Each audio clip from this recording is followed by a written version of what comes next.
February has the one day of the year that men don't really want to forget. The day that women's hearts across the country are filled with joy. The day that men spend their whole paycheck for that special someone.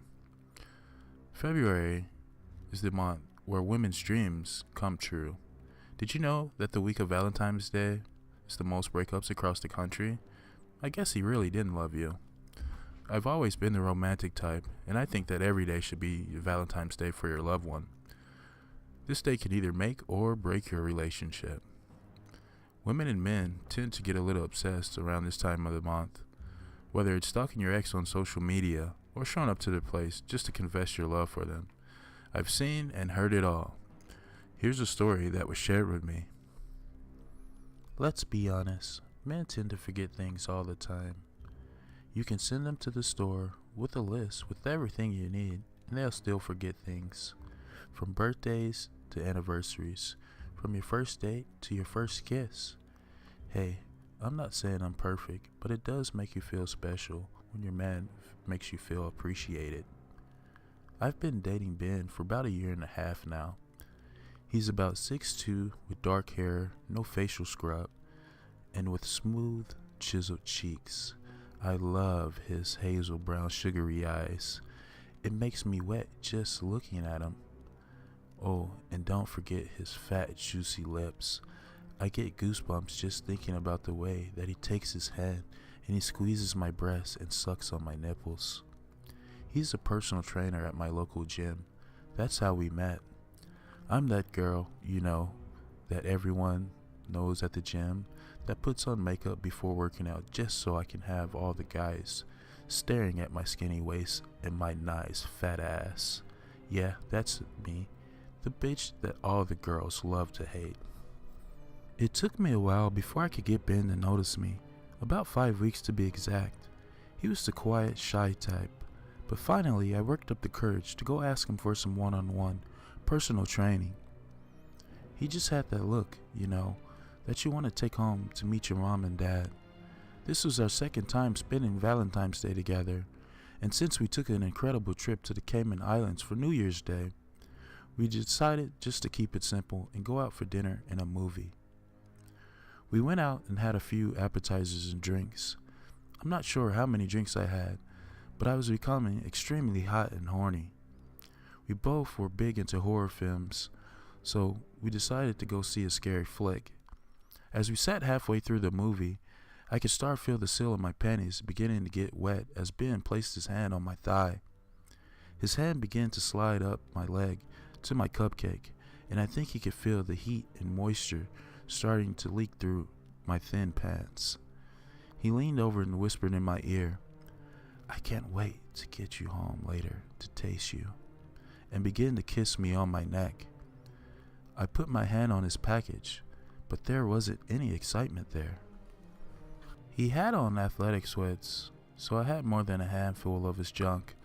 We had this problem a few times with him getting it up, but he just blamed it on the supplements that he took, which I could understand. Some of them didn't have the best side effects. After stroking him for a bit, he said that we could skip the rest of the movie and that he was ready to go. So we grabbed our jackets and bucket of popcorn and headed toward the exit.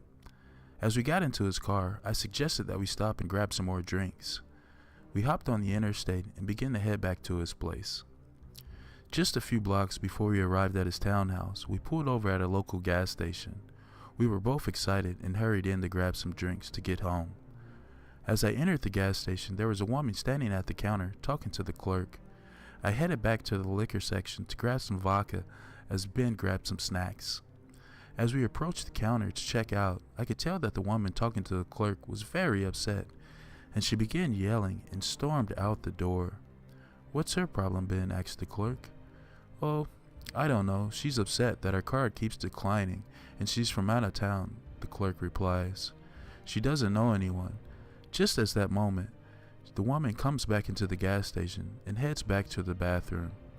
I had to pee with all the drinking, so I followed her. As I entered the bathroom, I could hear her talking to herself inside of the stall. I hurried to squat and pee. I didn't even wash my hands. I just wanted to get out of there. As I left the bathroom, Ben was waiting for me by the door. As we begin to leave, I heard the crazy lady running out of the bathroom and yelling something about her cell phone. "Come on, babe, let's go," Ben says. As we were walking to his car, there was a guy sitting in a red truck beside Ben's car. He was staring at Ben as if he knew him. So when I got inside the car, I asked, "Hey babe, do you know that guy?" As we begin to back out, "Nope, I didn't see anybody. Who are you talking about?" "What guy?" "The guy in the red truck." "No, I didn't see him." We pulled out into the left lane and came to a stoplight. As I reached down to turn up the radio, all of a sudden a black car pulls up right beside us in our lane, cutting us off. And out jumps the crazy lady from the gas station. She runs up to our car and starts beating on the window. "You stole my fucking cell phone, you bitch!" "What the hell is wrong with her?" Ben says. "I don't know. Back up." The lady had some rage in her eyes that I'd never seen before. It was like she was possessed as she pointed for Ben to back all the way up to the gas station. We enter back into the gas station and the crazy lady comes in right behind us. She's the one that stole my cell phone, pointing at me. They have security cameras and it shows you taking my phone. I begin to laugh and I tell the clerk, "I have no idea what this crazy bitch is talking about. Go check the camera." The clerk goes back and me and Ben sit and wait for about 5 minutes before the clerk comes back out and says, "There's nothing on camera." "Let's go," Ben says. "This lady is crazy." The lady slams her hand down on the counter and demands that the clerk calls the police. Me and Ben exit the gas station and drive the opposite direction. "What a crazy bitch. Oh my God, what's her problem?" Ben says, laughing. "I don't know. Maybe she's just lonely on Valentine's Day." We came to another stoplight and I could see the glare of lights in my side mirror. I think it's the red truck behind us that I saw the widow sitting in at the gas station. I didn't think anything of it as we continued north on the highway.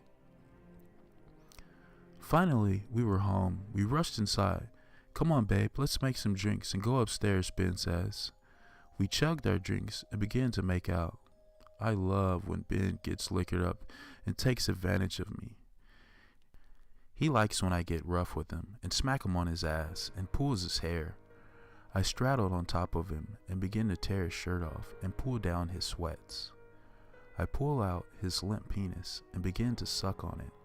I gaze up into his eyes and I can see them begin to roll into the back of his head as he enjoyed my tongue rolling over his ball sack.